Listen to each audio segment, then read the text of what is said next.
Excel Techno School, Guruvayanakere, Venur. Admission open now. ಶಾಲಾ college ವಿದ್ಯಾರ್ಥಿನಿಯರಿಗೂ ಮುಟ್ಟಿನ ರಜೆಯನ್ನ ನೀಡಿದೆ ರಾಜ್ಯ ಸರ್ಕಾರ. ರಾಜ್ಯ ಸರ್ಕಾರಕ್ಕೆ ಪ್ಯಾಡ್ ವುಮನ್ ಖ್ಯಾತಿಯ ಭಾರತಿ ಮನವಿಯನ್ನ ಮಾಡಿದ್ದಾರೆ. ಖಾಸಗಿ ಸರ್ಕಾರಿ ಮಹಿಳಾ ನೌಕರರಿಗೆ ಮುಟ್ಟಿನ ರಜೆಯನ್ನ ಏನು ಘೋಷಣೆ ಮಾಡಿದೆ ರಾಜ್ಯ ಸರ್ಕಾರ, ಈಗ ಶಾಲಾ ಕಾಲೇಜು ವಿದ್ಯಾರ್ಥಿನಿಯರಿಗೂ ಅದನ್ನು ವಿಸ್ತರಿಸಿದೆ. ರಾಜ್ಯ ಸರ್ಕಾರಕ್ಕೆ ಪ್ಯಾಡ್ ವುಮನ್ ಖ್ಯಾತಿಯ ಭಾರತಿ ಮನವಿಯನ್ನ ಮಾಡಿಕೊಂಡಿದ್ರು. ಸ್ಯಾನಿಟರಿ ಪ್ಯಾಡ್ ಜೊತೆಗೆ ಮುಟ್ಟಿನ ಜಾಗೃತಿಗೂ ಕೂಡ ಅತ್ಯಗತ್ಯ ಇದೆ. ಮುಟ್ಟಿನ ಸಂದರ್ಭದಲ್ಲಿ ವಿದ್ಯಾರ್ಥಿನಿಯರಿಗೆ ಅನುಕೂಲವಾಗುತ್ತೆ. ಕೊಪ್ಪಳದ ವಿದ್ಯಾರ್ಥಿನಿಯರಿಂದಲೂ ರಾಜ್ಯ ಸರ್ಕಾರಕ್ಕೆ ಮನವಿಯನ್ನು ಸಲ್ಲಿಕೆ ಮಾಡಲಾಗಿದೆ.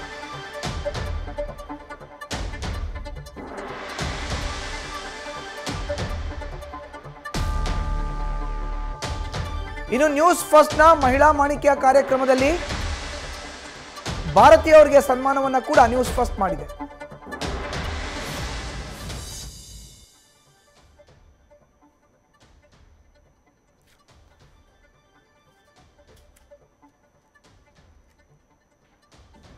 ಇನ್ನು ನ್ಯೂಸ್ ಫಸ್ಟ್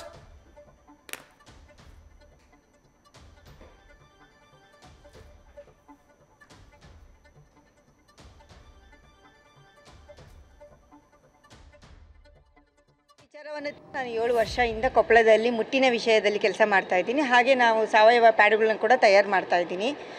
ನಾವು 7 ವರ್ಷದಲ್ಲಿ ಬೇರೆ ಬೇರೆ ಸಂದರ್ಭದಲ್ಲಿ ಕೂಡ ನಾವು ಸರ್ಕಾರಕ್ಕೆ ಈ ಗಮನಕ್ಕೂ ಕೂಡ ತಂದಿದ್ವಿ. ಹೆಣ್ಣು ಮಕ್ಕಳು ಋತುಮತಿ ಆದಾಗ ಅವರಿಗೆ ಬಹಳಷ್ಟು ಆರೋಗ್ಯದ ಸಮಸ್ಯೆಗಳನ್ನು ಅನುಭವಿಸಿದ್ದಾರೆ, ದೈಹಿಕವಾಗಿ ಮತ್ತು ಮಾನಸಿಕವಾಗಿ. ಸೊ ಈ ಸಮಸ್ಯೆಗಳಿಗೋಸ್ಕರ ಅವರಿಗೆ ಪರಿಹಾರ ಏನಪ್ಪ ಅಂತಂದರೆ ಅಟ್ಲೀಸ್ಟ್ ಅವ್ರಿಗೆ ಒಂದು 2-3 ದಿವಸ ಅವರಿಗೆ ರೆಸ್ಟ್ ಬೇಕಾಗತ್ತೆ. ಸೊ ಆ ವಿಚಾರವನ್ನು ನಾವು ಬಹಳಷ್ಟು ಕಡೆ ನಾವು ಧ್ವನಿ ಎತ್ತಿದಾಗ ಈಗ ಸರ್ಕಾರಕ್ಕೆ ಕೂಡ ಆ ವಿಚಾರವನ್ನು ತಿಳಿದು ಸೊ ನಮ್ಮ ಕೈಗಾರಿಕಾ ಸಚಿವರು ಈ ಮೊನ್ನೆ ಕ್ಯಾಬಿನೆಟಲ್ಲಿ ಏನು ನಿರ್ಧಾರ ತಗೊಂಡ್ರು, ಒಂದು ಹೆಣ್ಣಿಗೆ ಮುಟ್ಟಿನ ಸಮಯದಲ್ಲಿ ಸರಿ ಪ್ರಾಪರ್ ಆದ ರೆಸ್ಟ್ ಬೇಕಾಗತ್ತೆ. ಹಾಗಾಗಿ ಅವರಿಗೆ ಒಂದು ತಿಂಗಳಿಗೆ 1 ರಜೆ ಅನ್ನಂಗೆ 12 ರಜೆ ಅಥವಾ ಅವರು ಒಟ್ಟಿಗೆ ಏನಾದರೂ ಸಮಸ್ಯೆ ಇದ್ದಾಗೂ ರಜೆ ತೊಗೊಳ್ಬೋದು ಅಂತೇನು ಕೈಗಾರಿಕೆ ಮಿನಿಸ್ಟ್ರಿ ಇರ್ಬೋದು ಮತ್ತು ಮುಖ್ಯಮಂತ್ರಿಗಳು ಇದಕ್ಕೆ ಒಂದು ಒಪ್ಪಿಗೆ ಕೊಟ್ಟು ಇದನ್ನು ಅನುಷ್ಠಾನಕ್ಕೆ ತಂದಿದ್ದು ತುಂಬ ಖುಷಿಯಾದಂಥ ವಿಚಾರ. ಇದು ನಾನೊಬ್ಬ ಮಹಿಳೆ ಅಲ್ಲ, ಇಡೀ ಕರ್ನಾಟಕನೇ ಇದು ಹೆಮ್ಮೆ ಪಡುವಂಥ ವಿಚಾರ. ಸೊ ಈ ಖುಷಿ ಬಂದಾಗ ನಮಗೆ ಇನ್ನೂ ಬೇರೆ ಏನು ಅನ್ನಿಸ್ತಪ್ಪ ಅಂತಂತಂದರೆ ಕಾಲೇಜಿನಲ್ಲಿ ಹೋದಂಥ ವಿದ್ಯಾರ್ಥಿಗಳಿಗೆ ಕೂಡ ಇದರದ್ದು ಅವಶ್ಯಕತೆ ತುಂಬ ಇದೆ. ಯಾಕಂತಂದರೆ ಕಾಲೇಜಿನಲ್ಲಿ ಹುಡುಗಿಯರು ಬೇರೆ ಬೇರೆ ಕಡೆಯಿಂದ ಪ್ರಯಾಣ ಮಾಡಿ ಹಳ್ಳಿಯಿಂದ ಸಿಟಿಗೆ ಬಂದು ಓದಬೇಕಾಗತ್ತೆ.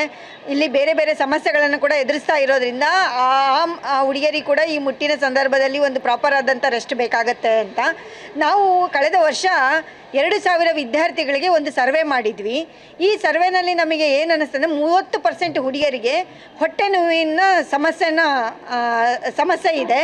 ಹಾಗೆ 25% ಹುಡುಗಿಯರಿಗೆ ಬಿಳಿ ಮುಟ್ಟಿನ ಸ್ರಾವ ಆಗತ್ತೆ.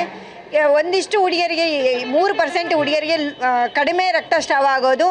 ಮತ್ತು ಒಂದು ನ್ಯೂಸ್ ಫಸ್ಟ್ ನಿರ್ಭೀತಿಯಿಂದ ನಿಮ್ಮ ಪರವಾಗಿ.